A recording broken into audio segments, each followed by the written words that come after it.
This episode is presented by Depop. We all have pieces in our closet that deserve a second life. That jacket you loved for a season, someone out there is literally searching for it. And that's why I love Depop. It's a fashion resale app where your personal taste actually has value. Selling is quick, simple, and genuinely worth it. You can list an item in just a few taps on Depop. Just snap a photo and their AI-powered listings fill in the details. Plus, make money easily with no selling fees on Depop. No seller fees means what you earn is yours. Even selling one item is a win. So if you've been thinking about clearing out your closet, this is your sign. Download the Depop app and list your first item today.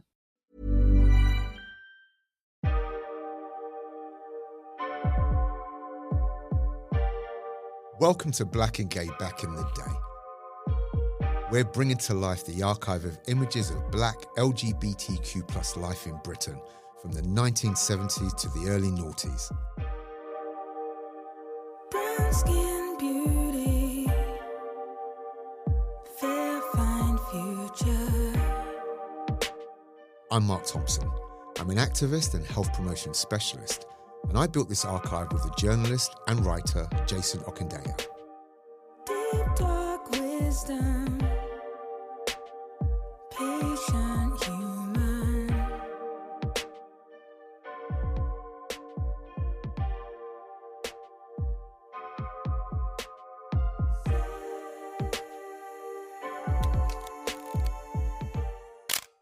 A black and white photo shows a man with short hair and a look of determination on his face glancing towards a camera over his shoulder.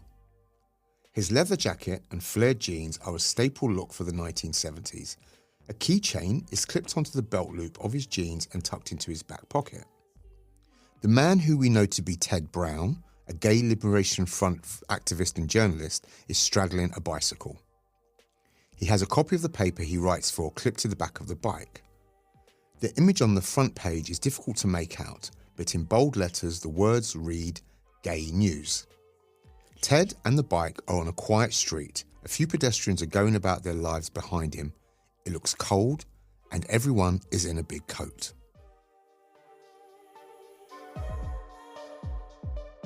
To have a closer look at what the media landscape looked like for Black LGBTQIA+ people at this time, I asked the writer, producer and former Pink News journalist Abby McIntosh to dig into it.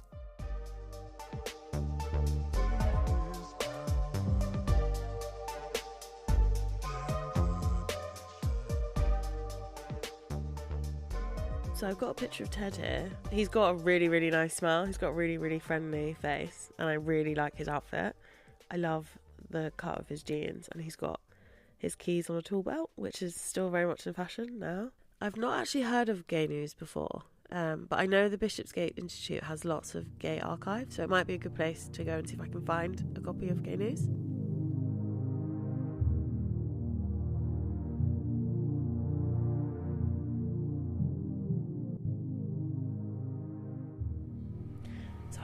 Bishopsgate Institute. I think there's a concert going on, but we're going to go and look at the Gay News archives and see if I can find the newspaper that Ted has in the picture.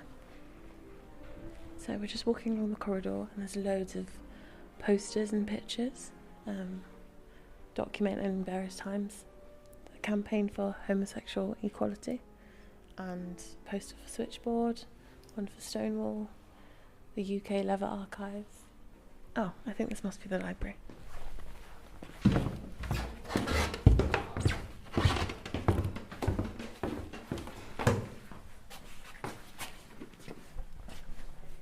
So we're in the basement of the Bishopsgate Institute and we're going to go and look at the archive of the Gay newspaper.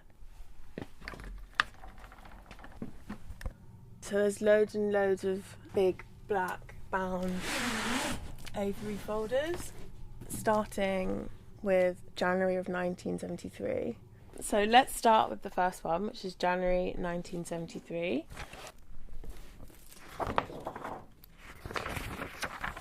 I actually haven't seen that many newspapers from, I guess, the 70s. I've seen like old copies of Diva and Curve magazine, but I've never seen like a UK gay newspaper before in person.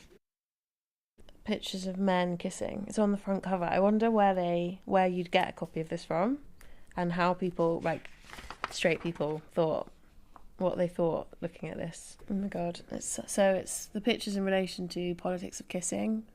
When a gay kiss costs £20. In Marylebone Court recently, 61-year-old grocer Ralph Thompson of Wembley and his 40-year-old friend Thomas White were each fined £20 for sharing a goodnight kiss. That makes me think of the kiss on the bus, the lesbian couple that got attacked.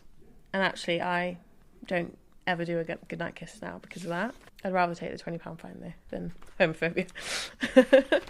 Marylebone Court, that's near where my high school was. Marylebone is not an area I would kiss in, even now. Even, like, looking at this magazine, like, it's supposed to be for men and women, and it's mainly about men. And there aren't that many articles about lesbians, and the one that is I found is about the oppression of lesbians.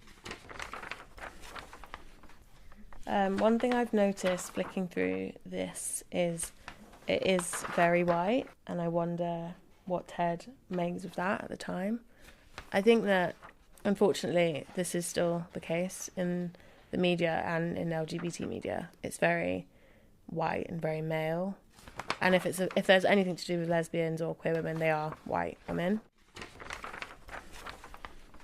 Like, people say it all the time, but I do feel like we're less political than we used to be.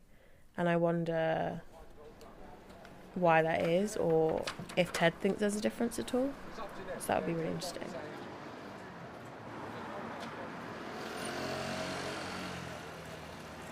I'm approaching Houseman's bookshop. I've never actually been here before, but it's just around the corner from King's Cross Station.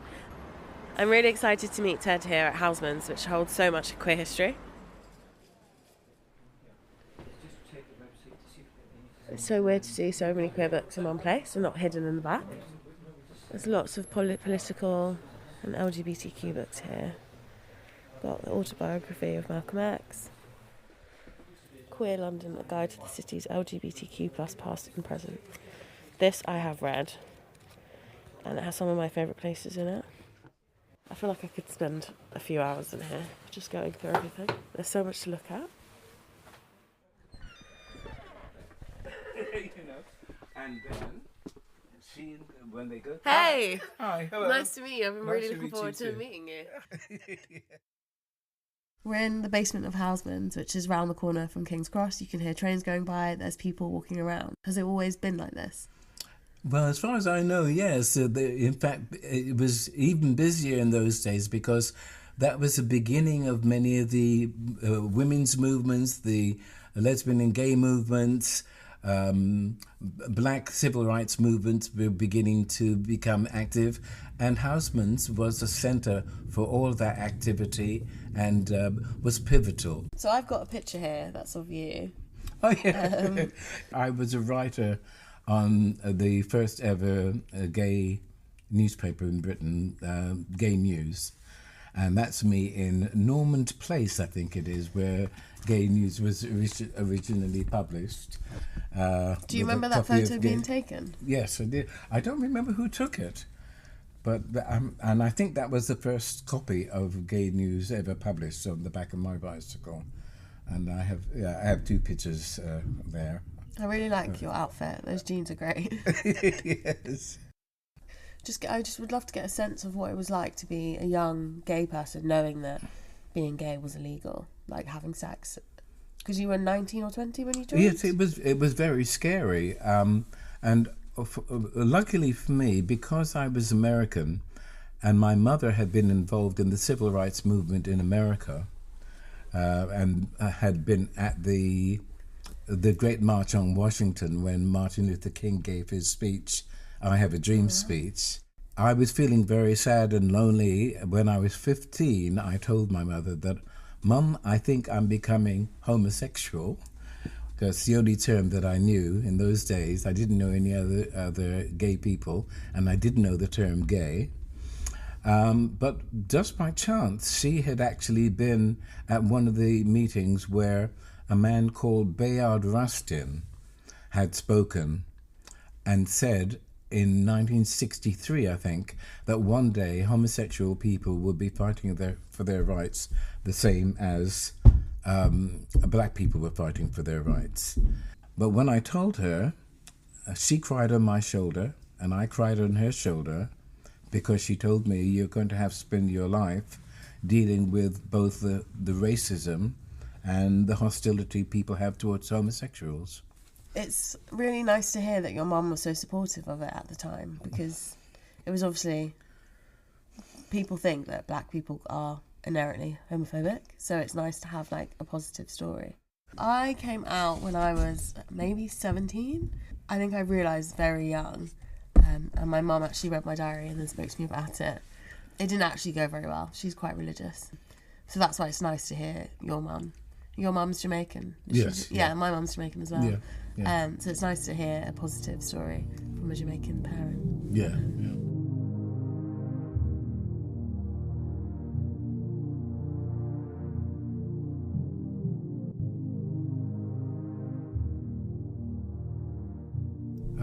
The difference now is that for many young people coming out as lesbian, gay or trans, is that it's a public issue and people know that there are lesbians, gays and trans people who are asserting their rights. But in 1965 that wasn't so. The only way that homosexuality was discussed was as a mental illness, a perversion, or immoral, if it was mentioned at all. So, as I said, I was very lucky to have a mother who wouldn't condemn me for doing something that was not malicious or vindictive, and who had fortunately heard the speeches by Bayard Rustin. So I went to the Bishopsgate Institute, where they've got loads of gay news archive, and I went through some of the newspapers. And I've got one here it's from August the 6th, 1981. Right. And on the front it says, "Keep Britain straight, guards against gays." Is that somebody crossing out the pink triangle? Oh, Lord. Do you want to have a look at that? Yeah. Do you remember that? This one? It's from a long time ago. I don't remember this particular issue. But then my memory isn't all that good. Really. They only said some things I remember, but I might have written in it. I did try to write. Most of my writing was trying to make sure that they introduced more women into because it was all totally male. So that's one of the things I noticed when I was looking through, that lots of it was very white and very male. Very little women. If they were women, they were movie stars. And trying to get some female and non-white or people of colour representation in the magazine. What was it like working for a gay newspaper? Let's say many of the people were very well-meaning, which means that I sometimes felt patronised, but I could also understand where they were coming from. When we came to this country in 1959, my mother traipsed all around London and was confronted with signs saying no blacks, no Irish and no dogs. And that was perfectly legal in those days. And it took a long time before that kind of prejudice was overcome. So I want to talk about you formed a group for black and gay lesbian people? Yes, called Black AMF, Black Lesbians and Gays Against Media Homophobia. And that was formed on two particular issues. The first one was the hostility targeted at the black footballer Justin Fashanu, who came out in 1989-90. And the major black newspaper, The Voice, had headlines saying how he had brought shame on the black community and how his brother had deserted him. So we joined an organisation, we formed an organisation, Black Lesbians and Gays Against Media Homophobia, mounted a boycott of the Voice newspaper to the point that they actually had to apologise and gave us a right of reply. So we had 2 pages in the newspaper in which we wrote and explained why their contempt against gay people was wrong and why we deserve to be treated as well as everybody else in the community.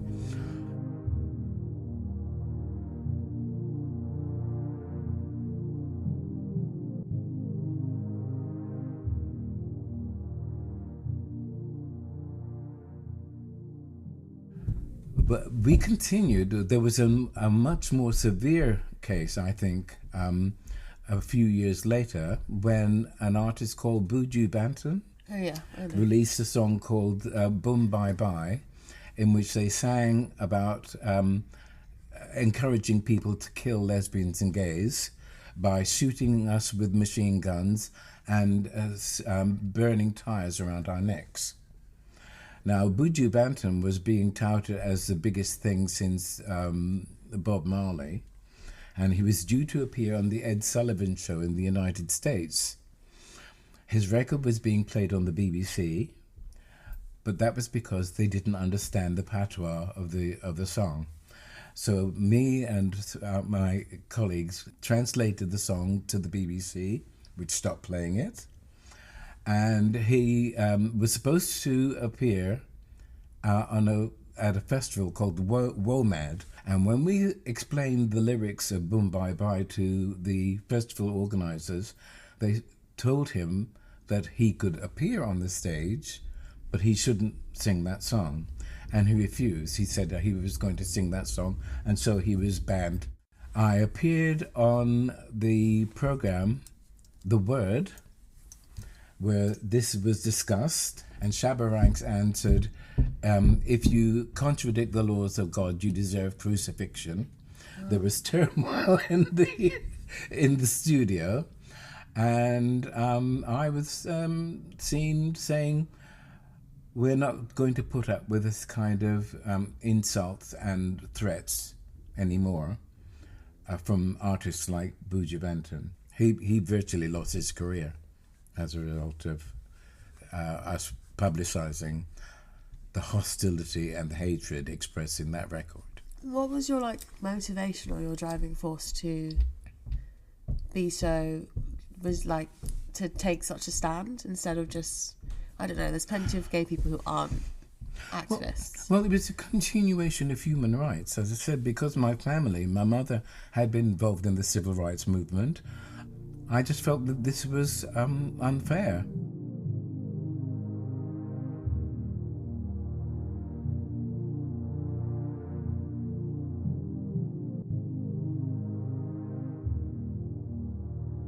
One of the things I tried to do when I joined the Gay Liberation Front was to point out to the community that it was a diverse community. There weren't just white men involved in the gay rights. There were black people, there were Chinese people, Asian people. It was an issue for women. It was an issue for people who didn't accept the traditional male-female roles in society.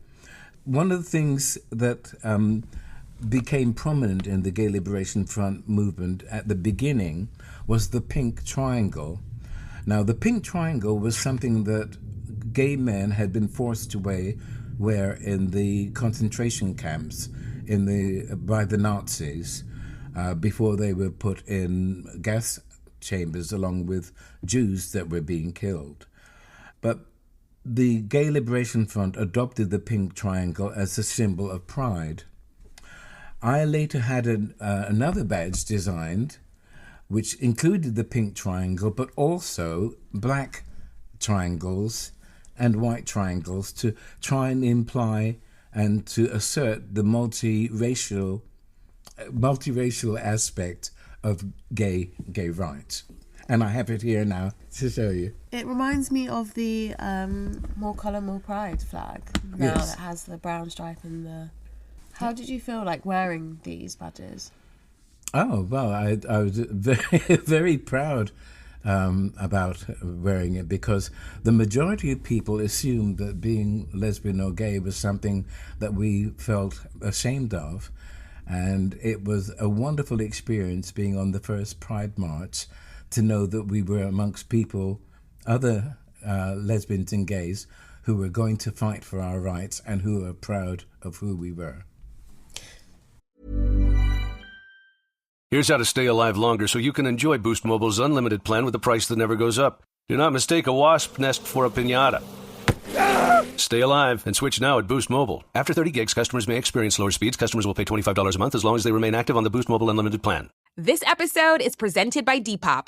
We all have pieces in our closet that deserve a second life. That jacket you loved for a season, someone out there is literally searching for it. And that's why I love Depop.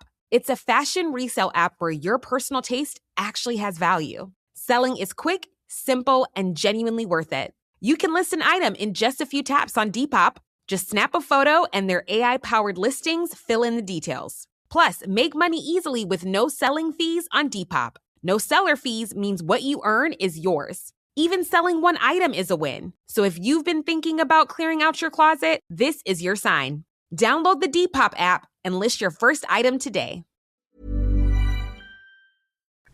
So do you think there has been a change in the way Black gay people are represented in the media? Do you think there's more of us? Do you think it's the same? It definitely has become an issue. For example, the rainbow flag now automatically includes non-white people, people of colour. It also includes trans people. These issues are now being taken seriously, and we're being recognised as a part of the community. When we were first demonstrating in 1970, we had no way of knowing whether there would be civil partnerships, for example, legal rights to work without being attacked for being lesbian or gay, that there would be public celebrities who are openly lesbian and gay. And those aren't achievements that should be undervalued. It took a long time for us to overcome centuries of prejudice to achieve is now a better situation for lesbians, gays, and people of colour. You mentioned that you wanted to make it clear that not everyone who's gay or lesbian is white. What kind of experience did you have? The worst experience I have ever had was going on a date with a white man who I'd spoken to for about an hour, and I thought we were getting on well. And we went into a restaurant, and he literally tried to show me how to use a knife and fork. Wow. And just showed how primitive their attitude to black people were, you know. Or in fact, he was very surprised that he asked me, how did I learn to speak English so well? You know, he just But actually, that was better than some of the things that had happened to my mother in the early days in America. So when I came out, the first thing I did was find like TV shows with lesbians in. But you came out and joined the GLF. Do you think that young people today are less political? Yes. I mean, I think many people take some of the advantages that we have today for granted. And although actually I think that's an advantage, because it's good that, say, young women today don't have to go through what my mother did, for example. The danger with taking these things for granted is that you don't appreciate your achievements, and there are people waiting to take those away. And I think many of us need to be more conscious and politically active in order to keep what we have and to move forward.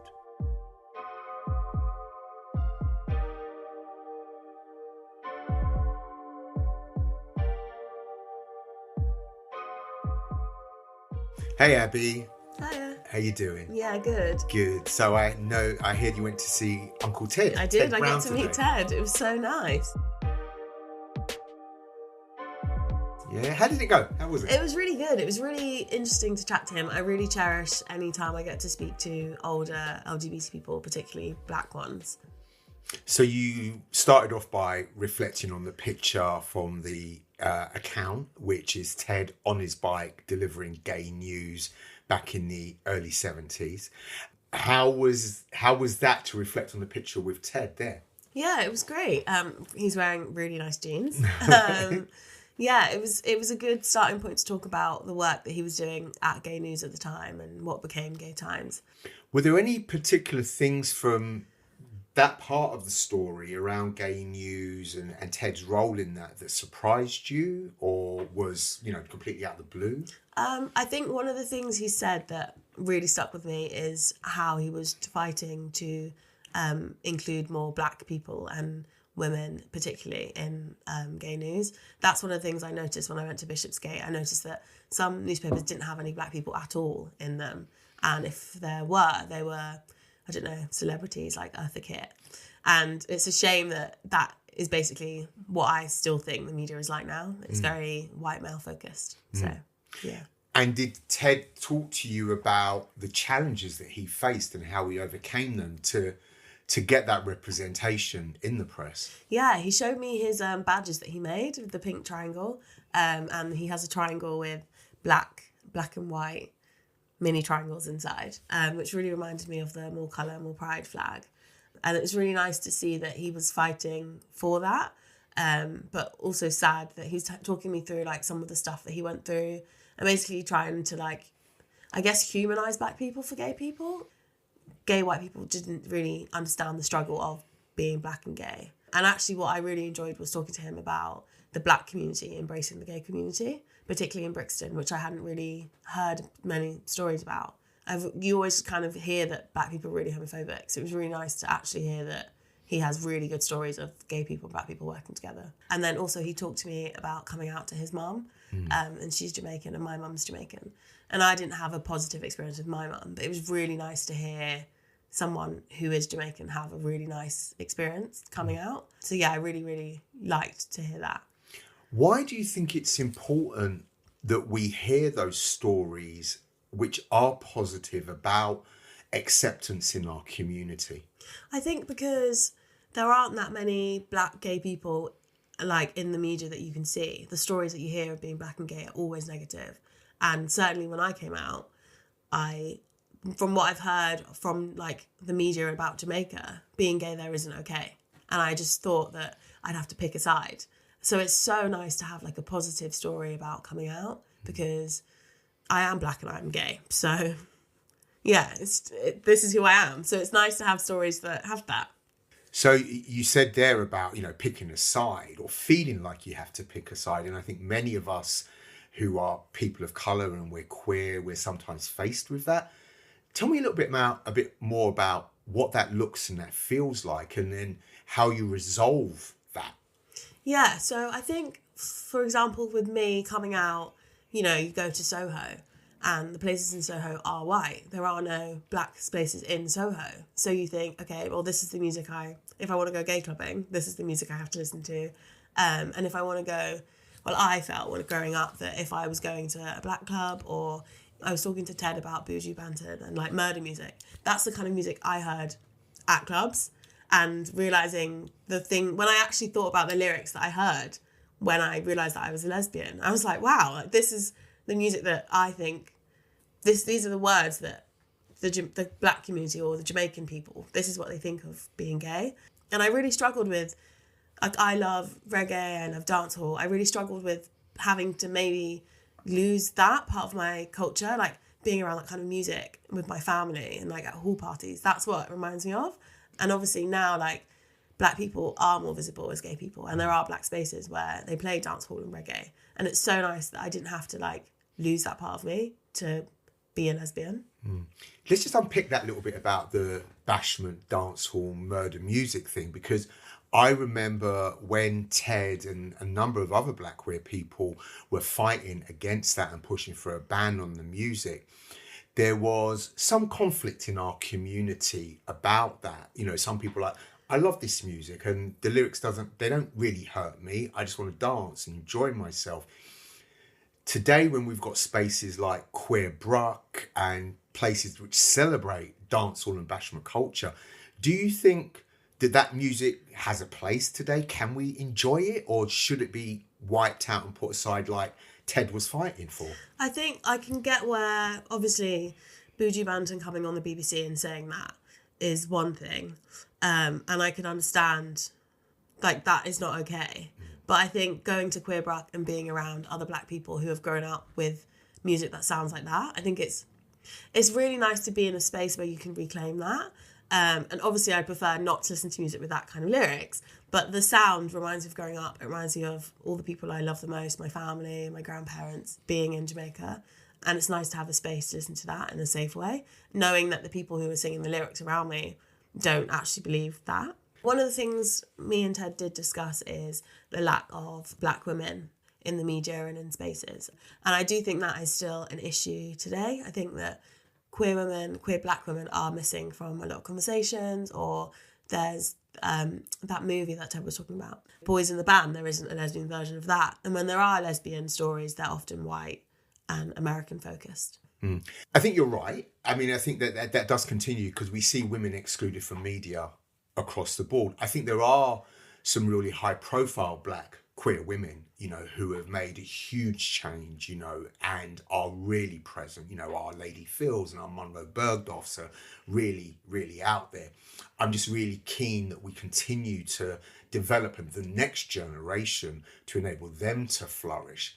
And I think that in media representation, that's why I want to ask you, as a black queer journalist, how are you making a difference and making a change around that representation? What are the challenges that you face? I think that one of the big challenges is making people believe that people care about these stories. That's really, really hard. And I'm really keen on pitching positive stories. I think I've seen enough negative stuff. When I was growing up, I didn't see a positive, happy future for myself as a black queer woman. And that's definitely why I want to send to like positive voices. And there are amazing women doing amazing things. And that is why I want to profile them, basically. Yeah. And how's that going? I think that I think I've been lucky that I've been given opportunities to meet a lot of people and bring with me people that I really think are interesting. So I worked on a documentary recently and made sure that I brought black voices to that documentary. And it's a challenge and it's hard, but that is what I am really passionate about. So I will always make sure that I tell black queer stories. Yeah.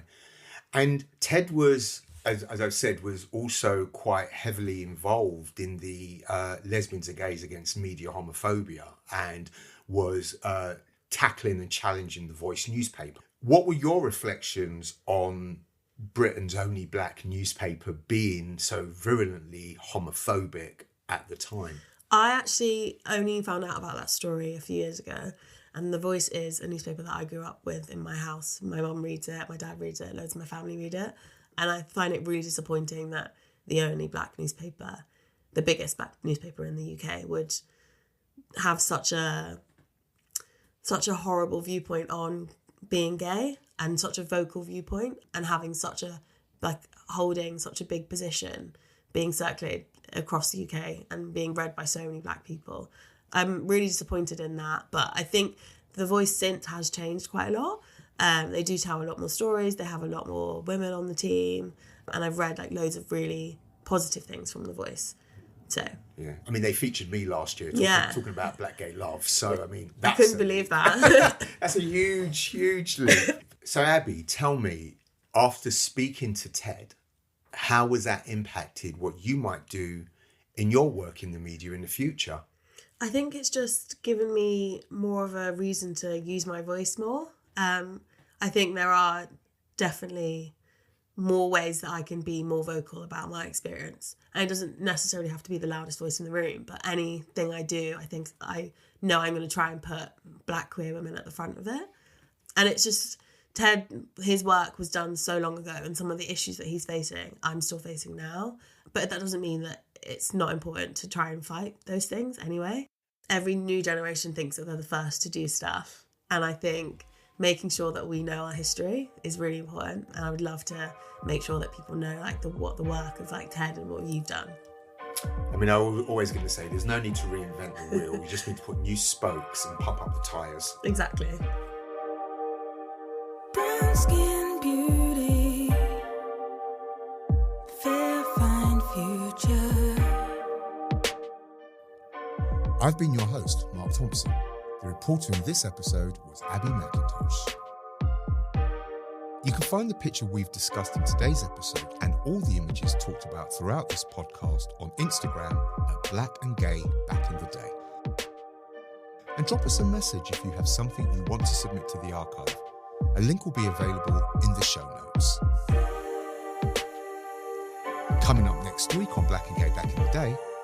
And that's why pictures like this are so important, isn't it? Yeah. Because they remind us that when we work together, we can actually achieve change, you know. Whichever wonderful person took that picture, I'd like to say thank you, because that's why it's so important to have this stuff recorded and available for people to see.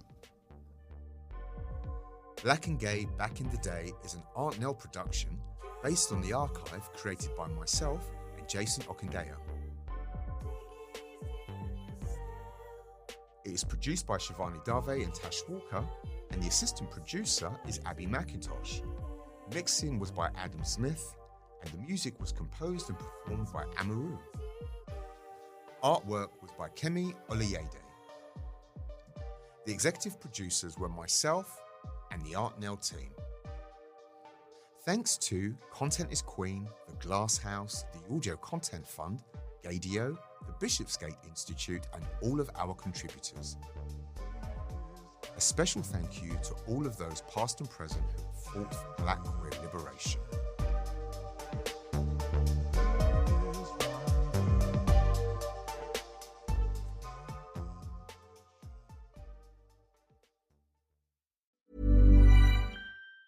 Boost Mobile is now sending experts nationwide to deliver and set up customers' new phones. Wait, we're going on tour? We're delivering and setting up customers' phones. It's not a tour. Not with that attitude. Introducing Store to Door. Switch and get a new device with expert setup and delivery. Delivery available for select devices purchased at boostmobile.com.